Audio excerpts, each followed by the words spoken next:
Fine student, तो आज class में हम लोग ये एडिटोरियल देखने जा रहे हैं, बहुत ही important editorial. Increasing agriculture export raise serious sustainability concerns. हाँ, एक तरफ तो हम लोग एग्रीकल्चर एक्सपोर्ट बहुत ज़्यादा ही किए जा रहे हैं। अभी जो रिसेंट टाइम का जो आंकड़ा था कि 50 है ना, लगभग हमने $50 मिलियन का एक्सपोर्ट किया और $30 मिलियन का हमने इंपोर्ट किया था। मैं 1-2 साल पहले का आंकड़ा दे रहा हूँ, तो लगभग 19 और 20 बिलियन डॉलर का हम लोग सरप्लस में है। एग्रीकल्चर एक्सपोर्ट को लेके कितना है, $20 बिलियन के सरप्लस में है। वहाँ जो 30 बिलियन जो आप इंपोर्ट कर रहे हो, उसमें से 60 से 65% जो इंपोर्ट है वो आपका वेजिटेबल ऑयल है। तो यहाँ पे वही बोल रहा है कि अच्छी बात है एग्रीकल्चर एक्सपोर्ट हो रहा है, बट एट व्हाट कॉस्ट। बताओ, जहाँ पे तुमको राइस नहीं लगाना चाहिए वहाँ पे तुम राइस लगा के पानी बर्बाद हो रहा है। तो राइस जो बेच रहे हो, तो राइस लिटरली तुम पानी ही बेच रहे हो। तो सस्टेनेबिलिटी का भी ध्यान देना चाहिए, समझे। तो देखो यहाँ पे GS paper 3 ecology and environment. तो समझते हैं मुद्दा क्या है। India is one of the world largest agricultural product exporters. सही बात है ना। अभी देखो रिसेंट ईयर्स में एग्रीकल्चर एक्सपोर्ट कितना हुआ भारत से, लगभग $50 बिलियन का हुआ। सॉरी, गलती से मिलियन बोल दिया, I am sorry. $50 billion annually हम लोग किए हैं, रिसेंट टाइम का ये आंकड़ा है। लगभग उसमें कह सकते हो जबकि 2004 और 5 में केवल हम लोग एक्सपोर्ट करते थे $8 to 9 बिलियन का। तो ये लगभग हम कह सकते हैं कि 20 साल में, लगभग 20 साल के स्पैन में हमने 6 फोल्ड इंक्रीज किया है एक्सपोर्ट में, यानी कि 6 टाइम्स हम ज़्यादा बेटर कर पाए हैं। आया समझ में ना। तो सवाल चलो ठीक है, एक्सपोर्ट अपने तरफ है, बस सवाल ये है सस्टेनेबिलिटी का, कि जो आप चीज़ एक्सपोर्ट कर रहे हो, जो आप बाहर बेच रहे हो, तो उसमें नेचुरल रिसोर्सेज भी तो लग रहा है। एट व्हाट कॉस्ट आप बाहर एक्सपोर्ट कर रहे हो, दैट इज द क्वेश्चन। तो sustainability of any community is not just about economic sustainability. खाली ये नहीं कि इतना कमा लिए, $50 बिलियन का राशि कमा लिए, यही पर्याप्त नहीं है। Eight the same time ecological and social factor को भी आपको कंसिडर करना होगा।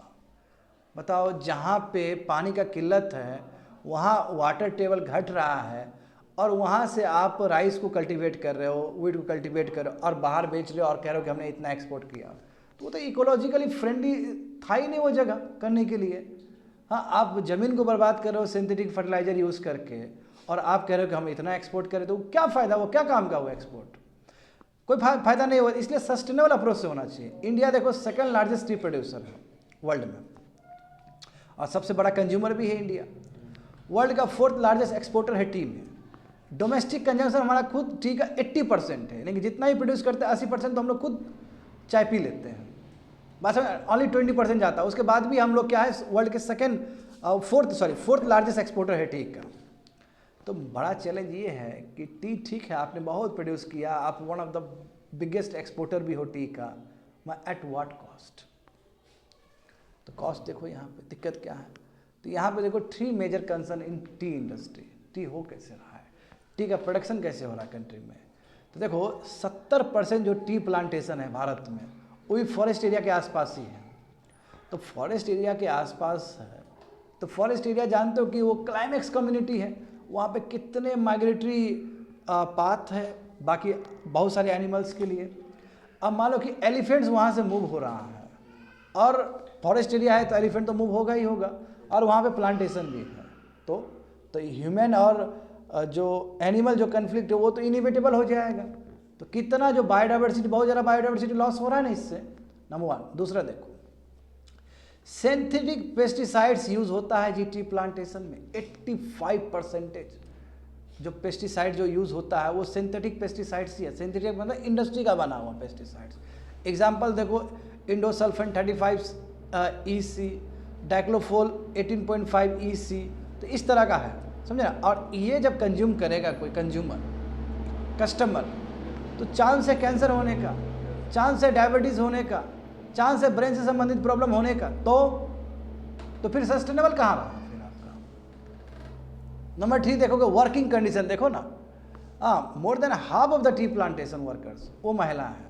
50% से अधिक भी महिला ही, 50% से अधिक महिला ही इंगेज्ड है टी प्लांटेशन में, और उसको उतना पे नहीं किया जाता जितना वो डिजर्व करती है। हाँ, हजार्डियस वर्क कंडीशन है, प्रोटेक्टिव गियर नहीं मिलता है इन लोग को, ये अलग बात है कि प्लांटेशन लेबर एक्ट 1951 का है, सेफ्टी स्टैंडर्ड को ही बोला गया, बट फॉलो नहीं करता है ये लोग अभी भी। तो देखो टी प्लांटेशन में कितना प्रॉब्लम हो रहा है। दूसरा तुम देखो शुगर कैन को लेके, इंडिया वर्ल्ड का सेकेंड लार्जेस्ट शुगर प्रोड्यूसर है आफ्टर ब्राज़ील, जानते हो 34 मिलियन टन्स हम प्रोड्यूस करते हैं हर साल। हाँ, and which is about 5th of the global production, यानी कि शुगर प्रोड्यूसर में सेकेंड है आफ्टर ब्राज़ील।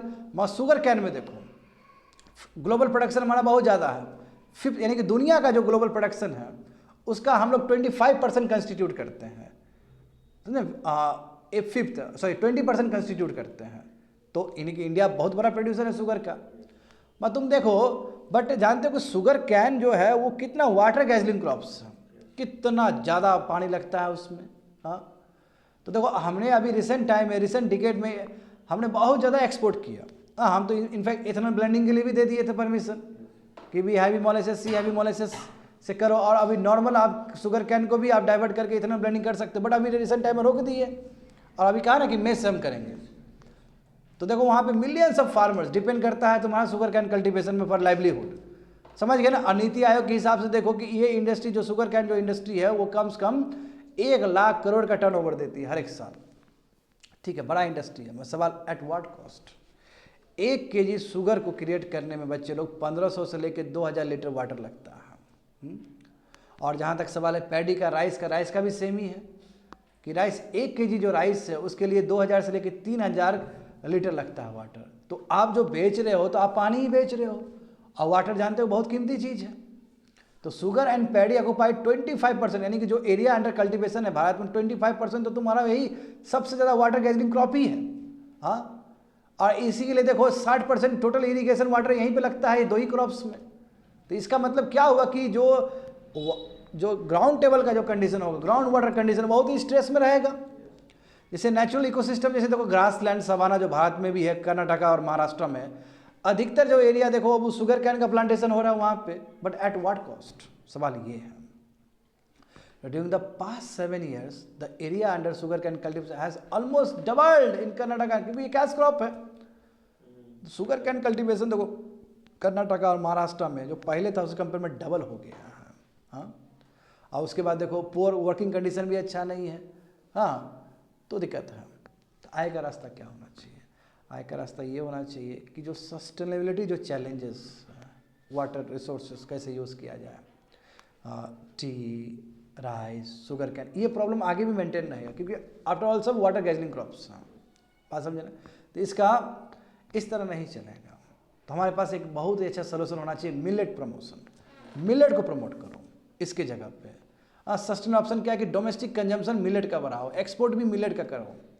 तो हमें पूरी तरीके से सस्टेनेबल तरीके से काम करना चाहिए ताकि फार्मर्स को भी फ़ायदा हो, at the same time agriculture as a whole उसको भी फ़ायदा हो। तो वाटर गैजलिंग क्रॉप्स को प्रमोट करना अच्छी बात नहीं है किसी कंट्री के लिए। हमें यदि न्यूट्रिशनल सिक्योरिटी चाहिए तो मिलेट्स बहुत दिन से पढ़ रहे हैं हम लोग।